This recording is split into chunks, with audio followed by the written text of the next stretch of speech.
Hello, everyone. Hope you're all well. Who's with us? Shalom, Rav. How are you? Hello, Dr. Liz. How are you? Always How's good. Dr. Liz? Rav, how are you? Shavua Tov and Chag Sameach. Mvorach, Hagurim Sameach. It's so beautiful to see us, to see you with us. It's always nice to see you. How are you? Baruch Hashem and Rav with you. Baruch Hashem. Well, we're all well. Give us the news. What's happening in the land and the promised land? Okay, so just some positive. It's good to have positive news. So Israel established full relations with Bhutan. Can you believe it? Bhutan's it's like in the middle of Asia, a country that very few people have ever heard of. It's really quite amazing. And the other good news is that the FDA approved the Pfizer's COVID vaccine. So that's really that's amazing because Israel imported quite a large amount. So they say that before 27th of December, which is soon. I mean, that's pretty soon. They're going to be starting to vaccinate. Baruch Hashem. The Jackson Israel. What a great news. They're starting to inject on the 27th of December. And Yeah. horrible things were Before. changes your day. Great news. I don't know Okay, I'm gonna mute everyone so we can start the shiur. First of all, I want to just mention one thing. Today, it was our friend Liron that's standing behind all of that Zoom showing, him and Dr. Les. Don't know how many of you know, but the Zoom is being done by Mr. Liron, and all the uploading into the internet for the last 4 or 5 years been done by our friend Dr. Les, and he have a great zchut, great big mitzvah. And Dr. Les is quiet, but mayim shketim hodrim amok. He doesn't need any publicity, but he do the beautiful job quietly, and yishar koach, well done, Dr. Les. Personally, from my bottom of my heart, thank you very, very much. So why am I saying it? Because today it was the Saudat Hodaya of Liron. Liron today done the Thanksgiving meal for his health. So Baruch Hashem, all gone well. I was there, and he thanks everyone for the Tehillim, and great. It was a great moment to see that our friend that was basically on the verge of going up to Olam Haba and standing with us again, him and his wife and his kid. It was amazing. Anyway, so to wish, first of all of you Hagurim Sameach, that I hope that you're enjoying. I'm planning to do another shiur, Rabotai, on Tuesday. What is Hanukkah come to teach us? What is the festival of Hanukkah come to teach us? Be'ezrat Hashem on Tuesday. And I'm going to bring the preparation to Shabbat, that we light candles, the difference between Shabbat and Hanukkah. And we'll see what is Hanukkah come to tell us. And Be'ezrat Hashem, I'm going to bring all different remedy, all different sgulot that there is, that people will understand how important is the candle of Hanukkah, Be'ezrat Hashem. But tonight, we're going to finish the 6th episode of the book of Yehoshua, Be'ezrat Hashem, Na'aseh v'natzliach. I'm just going to repeat over the 20 chapters that we done so far. So in chapter 1 in the book of Sefer Yehoshua, it's the preparation of Bnei Israel to prepare to enter to Eretz Israel. In chapter 2, Yehoshua ben Nun sent the spy to the city of Jericho to look at the city of Jericho. In chapter 3, the preparation of Bnei Israel crossing the Jordan Valley. In chapter 4, it was the chapter speak about Bnei Israel crossing the Jordan Valley and building the big monument, like we explained. In chapter 5, it speak about the circumcision of those of Bnei Israel that didn't been circumcised for the 40 years that there was in a wilderness, obviously, and then speaking about the Korban Pesach and Korban Omer that they can eat. In chapter 6, it was the circling of the wall of the city of Jericho before the conquering. And then in chapter 7, obviously, it speaks about the conquering and how Achan, that what he done, he took from the spoil and caused 36 Jewish people to die in the city of Da'ai. Okay, and what's happened with him and his punishment. In chapter 8, it's the conquering of the city of Da'ai and building the altar and writing the blessing and the curses. You remember that done in Areval and Nahar Grizim. In chapter 9 is the unity of the six nation, that it's the Hivi, and what do you call it? Aimori, Aknaani, Haprizi, Hivi, Vaibusi. Those six nations that get together to fight the Givonim because they done a covenant, a peace agreement with Israel. In chapter 10, it's the war against the wife king of the Knaanim, the Canaanites, and conquering the shout of Eretz Israel. In chapter 11, we explained that that's speaking about the war of Bnei Israel and the northern part of Eretz Israel and completing the conquering of the south of Israel. In chapter 12, it's the summary of the conquering of Eretz Israel by Moshe Rabbeinu first, and then by Yehoshua bin Nun, that part of the conquering. In chapter 13, he speaks about those parts of Eretz Israel that still didn't been conquered, and we explained that that was during the time between 2488 for the creation until 2495 for the creation.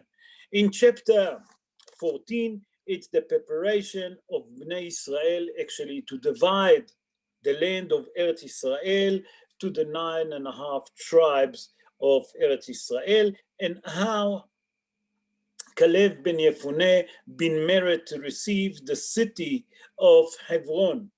In chapter 15, it's described the boundaries of the tribe of Yehuda.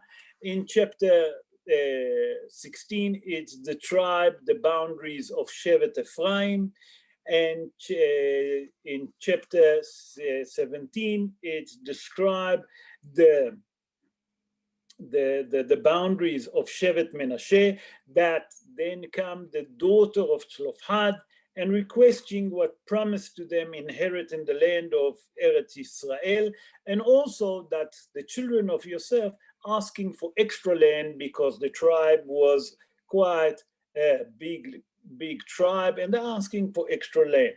In chapter 18, it was the delegation of the seven tribes that still didn't receive all the land, and to go and tour the Eretz Israel by sending 3 from each tribes and deciding which part of the land they want. In chapter 19, it was the final giving of the land to those 7 tribes, and Yehoshua bin Nun actually received the city of Timnat Serah, and we explained that that's in Nablus.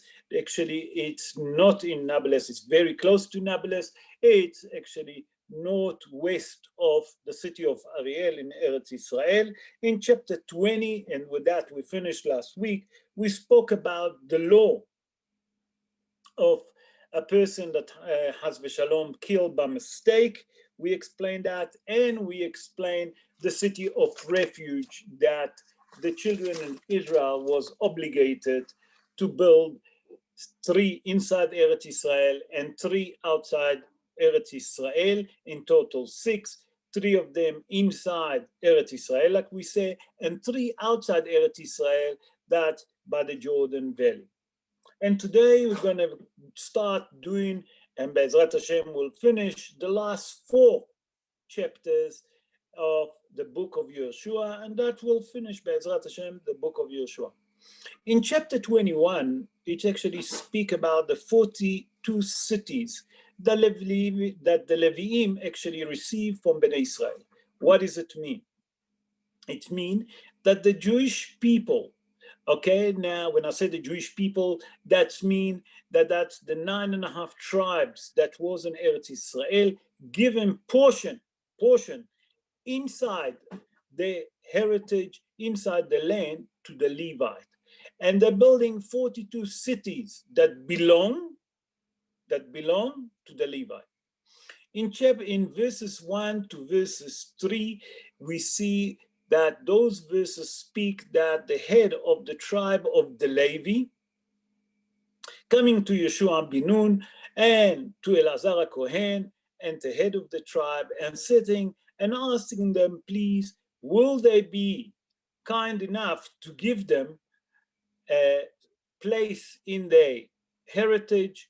And they agree to give the Levite 42 cities. That means that Bnei Israel looked after the Leviim.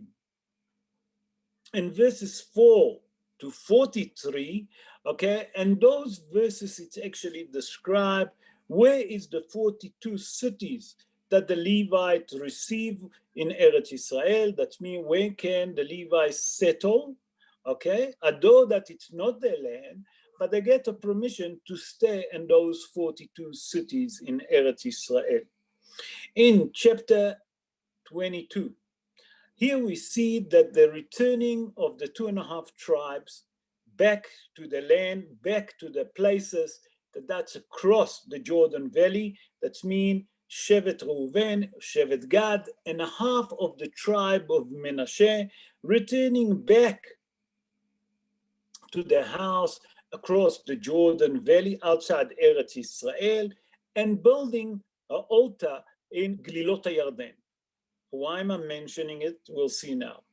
In verses 1 to 8 in chapter 22, and those verses, it describe how Yehoshua ben Nun asked the tribe of Reuven, Gad, and Hatzi Shevet Menashe, and blessed them that they came and they fulfilled the command and the promise that they promised Moshe Rabbeinu, that they will never leave their brothers alone in a war that conquering Eretz Israel, okay? And just remember, 7 years of war, 7 years of war, because 7 years it took to conquer Eretz Israel. It took 7 years to conquer the land of Eretz Israel. So now, here in those verses, obviously, we see that Yehoshua ben Nun called those 2.5 tribes, blessed them, and said to them, it's time to go back to the land, go back to your house across the Jordan Valley. In verses 9 to verses 12, we see something extraordinary, that as these 2.5 tribes cross the Jordan Valley and they return back to their house, they're building an altar, a big altar, a huge altar. It's that as it described in the book of Yehoshua, and they build it in Glilot HaYarden, across the Jordan Valley, okay? And when the rest of the tribe heard about it, they're going up to Shiloh, because we explained that the tent of meeting, Oil Moed, where it moved to Shiloh. Shiloh, it's in the city of Neblus in Shechem. That where was the tabernacle. And they wanted actually to join together to go to a war against the 2.5 tribes across the Jordan Valley. And why? Because they built the altar. So what was wrong with that? Because after the tabernacle moved to Shiloh, that's in Shechem, become a problem. What's become a problem? That it's become forbidden to build any more bamot. Isur abamot, bniyat abamot, ne'esru abamot. What does it mean? That people cannot build the altar wherever they want and sacrifice any more korbanot to HaKadosh Baruch Hu. If they wanted to sacrifice, to bring an altar, they have to go to Shiloh, to Nablus, where is the tent of meeting, and a tabernacle. They obligate to do it, to give it to the Kohen Gadol. They can't do it themselves. And now they see that their brothers, the 2.5 tribes that live across the Jordan Valley, build a huge altar in Glilot HaYarden. And that's against what the Ben command by Moshe Rabbeinu and Yehoshua. That's against the command of HaKadosh Baruch Hu. So they wanted to go to a war against those 2.5 tribes. And that means here we're talking about a civil war, okay, amongst Bnei Israel. In verses 13 to verses 21, Pinhas ben Elazar Kohen and 10 prince of the Jewish people that means they form a delegation and they go into the tribes of Reuven, Gad, and the half tribes of Menashe across the Jordan Valley, Rabotai. And the worry was that, number one, that the Bnei Israel going to be punished because they build the altar in Glilot HaYarden. Because we explained that until now, everyone can build the altar and sacrifice. But once that become a prohibition, that they're not allowed to do it, how can you build it? So they send a delegation to the 2.5 tribe to discuss it. How come that you build an altar and not Nucha, just an altar, a huge altar? How can you do such thing? And they explain what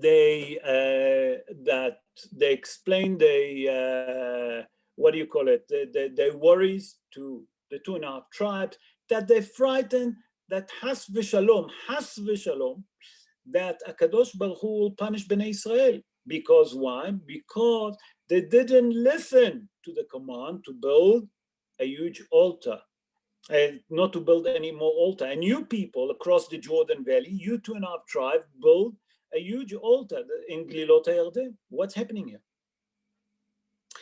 In verse 22 to verse 29, we see something extraordinary. Here the 2.5 tribes came to the meeting, and it was actually a very beautiful meeting. It was a good meeting.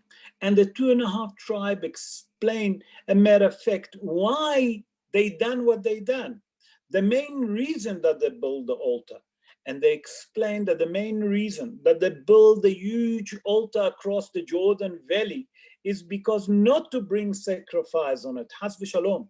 It's to remind the tribes of Gad and Reuven and Hatzi Shevet HaMenashe, and to remind those 9.5 tribes that live in Eretz Israel that they are part of the Jewish people. That means that there is a covenant. Although that they don't live in Eretz Israel, they're still part of the Jewish people. Not only that they're part of the Jewish people, it's come to a symbol that they're never going to leave the HaKadosh Baruch Hu, and they're never going to leave the Jewish people and their religion. And with that, once that they explain that to the delegation, that they are part of those delegation, they was happy with that, and the delegation left.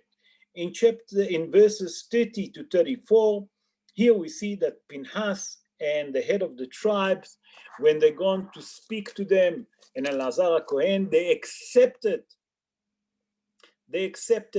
what obviously the 2.5 tribes say, and they return back to the Jewish people, the 9.5 tribes that live in Eretz Israel, and explain what was the reason behind building that huge altar in Glilot HaYarden, and Bnei Israel actually thanking HaKadosh Baruch Hu that everything been done for the sake of heaven, and they don't have to go to a war. And they don't have to go to a war against their brother across the Jordan Valley. So we see from here that in verse 22, we see that was almost a misunderstanding that caused to a civil war amongst the Jewish people in a time of Yehoshua ben Nun, and it's come to teach us very important thing.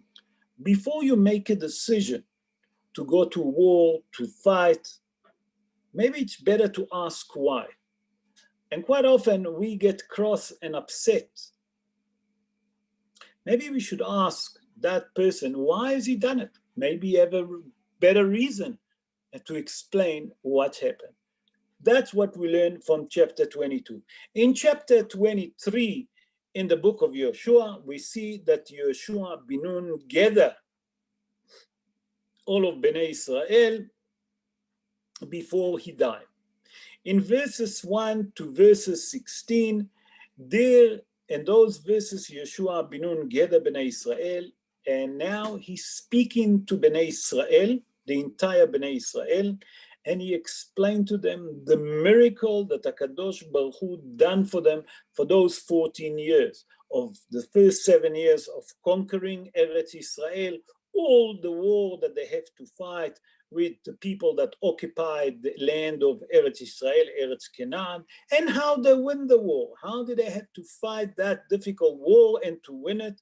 Not only that, he explained to Bnei Israel the importance of keeping the mitzvot of HaKadosh Baruch Hu and following, keeping the Torah, and that's what helped them, okay, that to conquer Eretz Israel, and the most important, that they should not follow the custom of the Goyim, Has v'Shalom, and not to have intermarriage, and he warning them that if they'll do that, if they follow the custom of the Goyim or the Has v'Shalom, will be intermarriage, HaKadosh Baruch Hu then will send the Goyim against the Jewish people.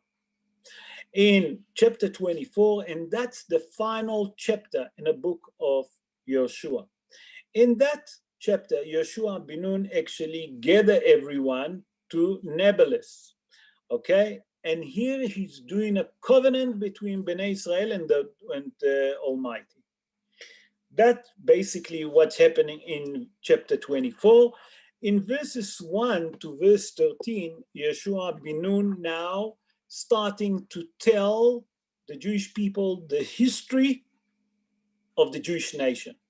From the time of Avraham Avinu, that called Avraham Ivri, that he start believing that there is a creator and there is God, okay, and not worshiping idol, and all the difficult time that they have from Avraham Avinu, Yitzhak Avinu, Yaakov Avinu, and then the difficult exile that there was in Egypt, the slavery and the hard working, and then how HaKadosh Baruch Hu redeemed Bnei Israel from Egypt and took them to the wilderness and protect them for 40 years in a wilderness that Bnei Israel was. They was not short of nothing.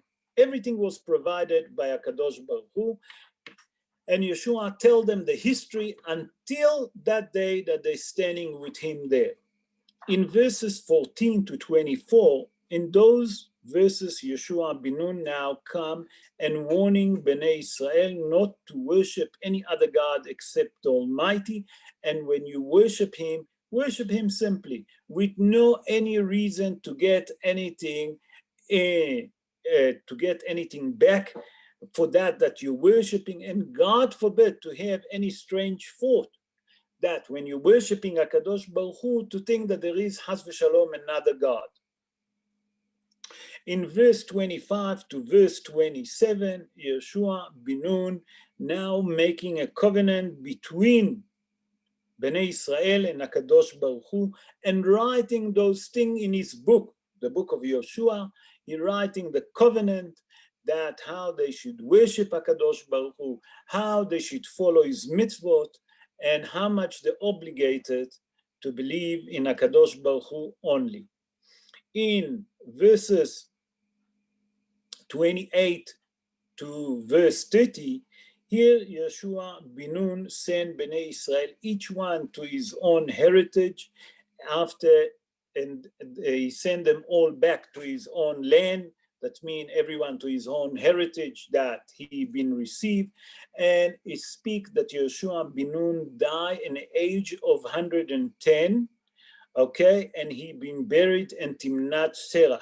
and we explained that Timnat Serach, it's northwest from the city of Ariel, that it's very close, very, very close, Rabotai, to the city of Nablus, not far.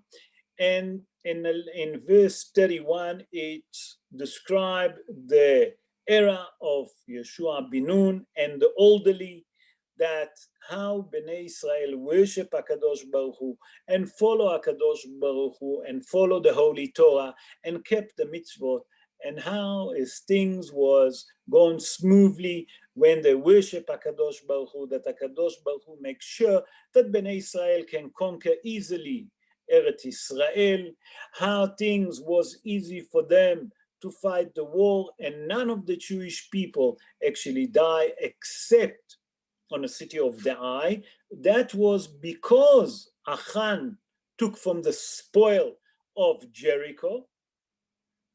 So here we see that Yehoshua ben Nun described to them the beautiful time, the beautiful era, those 14 years after the enter Eretz Israel, and while conquering all the miracle that HaKadosh Baruch Hu done to them, and all the mercy and compassion that HaKadosh Baruch Hu that have with them, and how much they obligated to remember and to show him thank you for all what he done for them.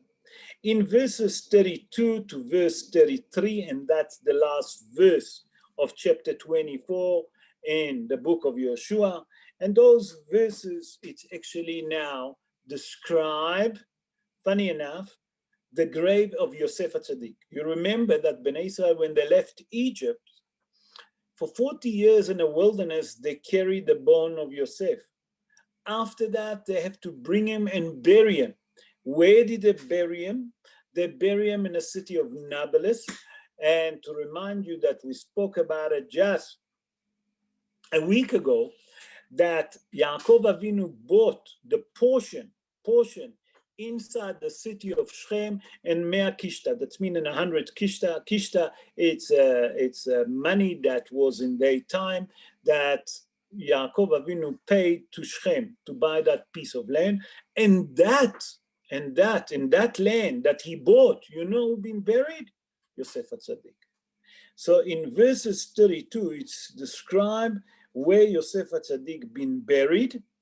Also, it's described where Elazar HaKohen, Elazar, the son of Aaron HaKohen HaGadol, where he been buried. He been buried in Nahalat Ephraim, Begivat Pinhas, that's southeast to the city of, that's the east to the city of Nablus. And Rabotai, with that, we basically finish the book of Yehoshua. The 24 chapters of the book of Yehoshua we summarize, and there is a custom to say Hazak, Hazak, Venithazek after you finish a book. After every book that we finish from the Tanakh, Hazal teach us that we should say Hazak, Hazak, Venithazek. What it means, Hazak? Hazak is strong. Hazak, Hazak, that we should be strong, we should be strong. But it means Venithazek, that we should be extra strong now, that HaKadosh Baruch Hu will give us extra energy, extra strength, that we should finish more books of the Torah. And Be'ezrat Hashem, Rabotai, if we all together are going to finish more books of the Torah, and we learn more about our Holy Torah, HaKadosh Baruch Hu will have mercy and compassion on us, okay, and send us Mashiach Tzidkenu speedily in our day. Amen. Ken Yeh Ratzon. So I would like to bless all of you. Hag Urim Sameach. Enjoy those beautiful days, these special days. On Tuesday, I'm going to make a special. Rabotai, I'm sitting on it for already few days, not hours, few days. I'm looking at books and mefarshim and gemarot non-stop to tell you the remedy of those days of Hanukkah. I hope that's going to be an interesting show. In my opinion, it will be. I'm going to bring remedy, and we'll explain everything, and we compare it to Shabbat, and we see the difference between Shabbat and Hanukkah, and what we can achieve on Hanukkah. So Be'ezrat Hashem, on Tuesday night, I hope that we're all going to see each other. I will send again a message to do that, and then our usual shiur on Tuesday on Parashat HaShavua Be'ezrat Hashem. I would like to take the opportunity to thank all of you that follow that book of Yehoshua, that we done it together. I would like to thank each one of you that join us, that helped me to do it, that make it possible to finish the book of Yehoshua together. Guys, thank you, and hope to see you on Tuesday night. If you have any question, please ask. I want to Sure, thank you Rabbi. all Thank you very for a wonderful shir. I think all of us enjoyed it together, and it was great. And we'll see you on Tuesday, Mitzvah Shem. Be'ezrat Hashem. Thank you, Louis. Thank you, Rav. Thank you very much. Right, Rob, all the Thank you. best. Thank you, Mark. Guys, have a great night. Look after yourself. Keep safe. The number is escalating here. I forget to mention Dr. Levy. But guys, please be careful. Wash your hand. I'm not a doctor. Just be careful. Wear the mask. And that's all what we can do. Try not to get to a place that is too many people. Keep safe. And Be'ezrat Hashem, the number will decrease. And HaKadosh Baruch Hu will remove that devil from us, will remove that sickness from us. Wish you all Hagurim Sameach, that please God will see the light, and HaKadosh Baruch Hu will send us Mashiach Tzidkenu speedily in our day. Amen. Ken Yehi Ratzon. Chazak, chazak, v'nitchazek. Thank you, Rav. Amen. Amen. Have a good night, everyone. Good night. Also, bye. Kol Tuv.